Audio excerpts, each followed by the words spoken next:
Hello once again and welcome to this France 24 roundup of the latest Africa Cup of Nations matches. I'm Jean-Emile Jamin and joining me tonight for all the hot analysis is Eurosports' Ruben Slachter. Ruben, a fantastic welcome to you once again.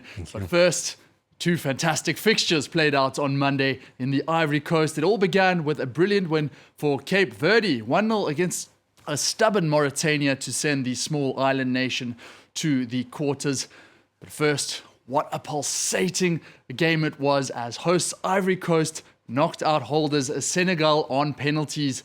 After Habib Diallo lashed an opener for Senegal, Frank Kessie drew Ivory Coast level from the spot in the second half. That's the way it stayed throughout the 120, and Moussa Niakhate missed the crucial kick for the Lions of Teranga, with Frank Kessie once again scoring the crucial kick, sending the Elephants through. One man was lucky enough to be at the stadium in Yamoussoukro. That was our very own James Vecina. He joins us now from the Ivory Coast. The celebrations are still going, so it seems like we don't have James just yet. So I'm going to go straight to you, Ruben. What a game. And Ivory Coast, against all the odds, are through. What a story. I'm completely speechless. I mean, we have been talking here so much about Senegal being the odds-on favorite. Ivory Coast were almost out. We had to wait until the last day of the group stage before Morocco qualified them. Now they come in, a new trainer, a new coach, a new team playing against Senegal, the title holders. I mean, nobody would have thought that they would win. Maybe even not themselves. And they gave a pretty good performance. I have to say also that Senegal, they were a bit too confident, in my opinion, after a quick goal after 4 minutes. And then maybe they should have killed the game earlier.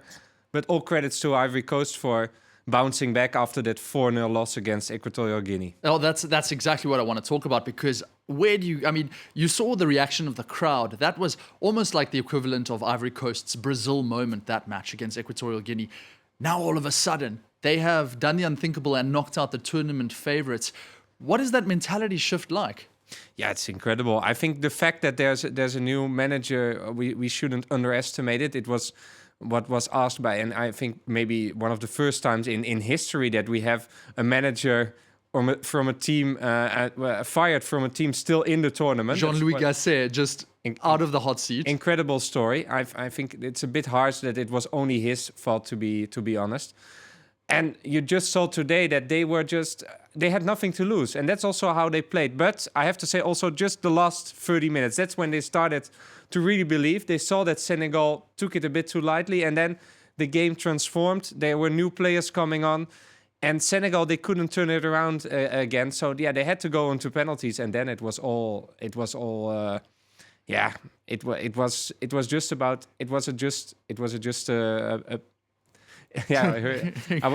was just a big moment between the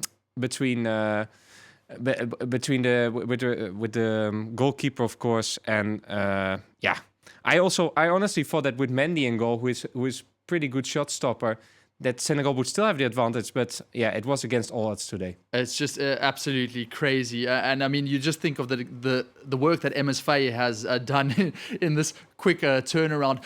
I just do want to talk though about the refereeing calls, because we saw quite a few instances where VAR was employed, the penalties, potential red cards. Just take me through them. Yeah, because until now we have been very positive about the referees, and rightly so, but today. It wasn't perfect, especially VAR, to be honest, because we had Sadio Mane in the first half, who could have gotten red. I think that if it's not Sadio Mane, he will always go to the VAR. So maybe it was a bit of his reputation that saved him as a nice guy, I would say. Then there was the penalty moment for Senegal, which seemed like a pretty clear penalty to me, but not enough for VAR. And there was, of course, the penalty for the Ivory Coast, which first he didn't give, the referee from Gabon. But in the end, he had to go to VAR, and then he saw that it was a stonewall penalty. So yeah, it wasn't his best game. Was it that reason that Senegal is out? I think that they can only blame themselves, to be honest. No, because I think on the balance of play, you have to say a 1-1 was almost a fair result come the penalties. So and then you also have to say that Senegal, if they are the huge favorites, if they are the title holders, if they play against an Ivory Coast side without any confidence, then you just have to kill the game in 90 minutes. It's easy as that. They didn't do it. Now they're out. I think they can only blame themselves for that because the opportunities were there to win it. If you are up 1-0 after 4 minutes and you just stop playing, yeah, for me it's maybe it was a bit too arrogant even because they thought that they could maybe go easy on like what they did against Guinea in the last group stage game. And of course, what does this mean now for the Ivory Coast as hosts? I mean, a whole new world awaits. Tournament is wide open. I mean, we have one of the two odds-on favorites is out, so you know that part of the tournament is completely open. They will play against the winner of Mali against Burkina Faso, which the match will be played tomorrow. And on the other side, you will have the Democratic Republic of Congo playing against Guinea. So one of those 5 teams, I have to say, sorry, will go into the final. And can you just list those teams again? Yeah, sorry. It's Ivory Coast, Mali, Burkina Faso, Guinea, and the DRC. So what an assortment, what a repertoire. And I mean, we'll get back to that Mali Burkina Faso match in just a bit. But let's just catch our breath for a second and talk about the other match of the day. Well, they might have a population of just over 600,000 people, but Cape Verde are through to the AFCON quarterfinals for just the second time.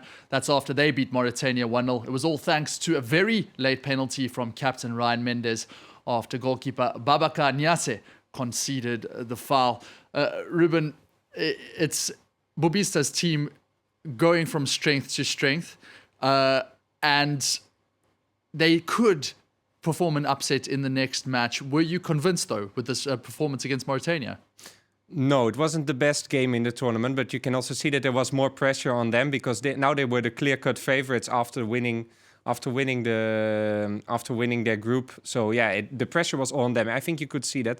And playing against Mauritania, we should also give Mauritania a bit of credit for how well they are organized. I don't know if I have much time because it will be all about Ivory Coast against Senegal, but credits also to their manager who already did a great job with the Comoros 2 years ago. And now, again, I mean, they have been good in all their games. And for a team that was, I think now 10 years ago, around place 200 on the FIFA rankings, that's very impressive. Cape Verde, it was good enough today. It wasn't really convincing. They are through, so I think they won't care because it's for the second time in their history that they are in the quarterfinals. And now, yeah, it's for them. It's only a bonus, I think. But a real feather in the cap for Amir Abdou.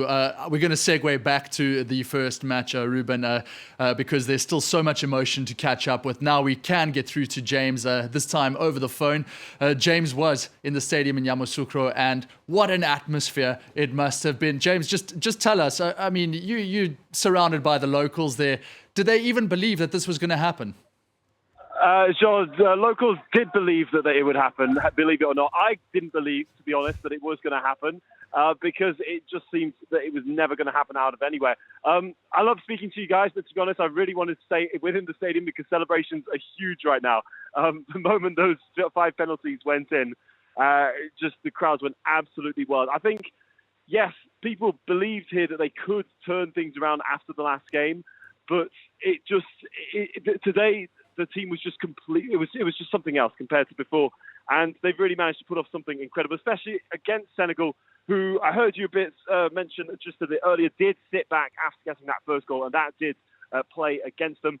But when they did get the ball, well, they were dangerous. There's a man there wearing the number 10 shirt who, whenever he gets the ball up front, is very dangerous and very quick, and that did cause some issues for them, of course, Sadio Mane.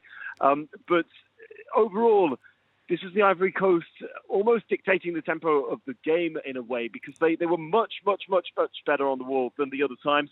And Senegal clearly, struggling at the back there and just not really getting the job done, whereas they could have gone for a second goal, definitely, but just didn't want to put that effort in. Maybe it was trying to show us how good their defence was in the last few games, in the sense that they were trying to keep things just under control and not go for a high score and just keep a clean sheet. But in the end, that did go against them. Now, it's hard to believe that Ivory Coast have got through this and come back from that 4-0 down. But it's also extremely hard after that to consider that the defending champions are out. And so to think that Senegal are out and to actually reflect on that is a big win for the host nation. Tonight, they've forgotten everything about what happened before, and this is definitely a rejuvenated side tonight. James, thanks so much. Of course, we will try get back to you for later on in the show. But Ruben, James touching on that point there, in the midfield, Ivory Coast starting to dictate the way that the game was going. We looked at Frank Kessie, he's playing in Saudi Arabia along with Seko Fofana.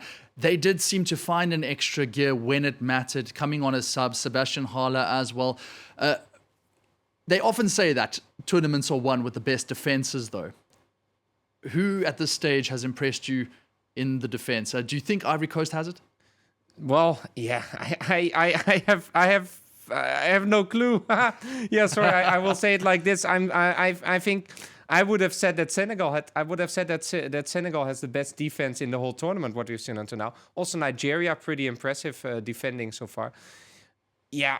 I think that I'm not a big fan of this whole theory of the best defense winning the tournament. I think honestly that it will be the best attack winning it. I hope so. So if we look at Mali and Burkina Faso for the match tomorrow, that's two teams which are always the bridesmaids. They never quite won it. Mali back in 1972 it was. They lost against the Congo. Burkina Faso they lost against Nigeria in 2013.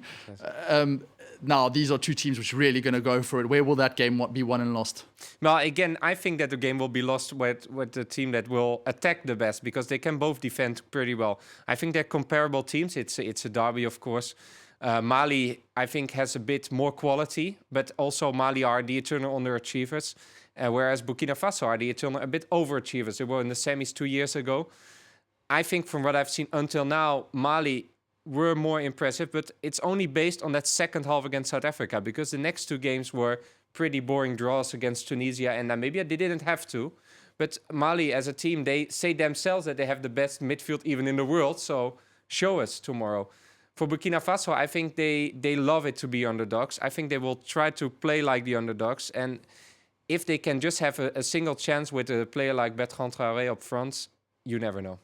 He is a clinical striker, of course, the Aston Villa man. But then, of course, the second game on Tuesday is going to be one of the tournament favourites, the Atlas Lions of Morocco. They face off against South Africa. But Morocco are now faced with a huge injury crisis, just in terms of some of their star players. Let's get the words from coach Walid Regragui.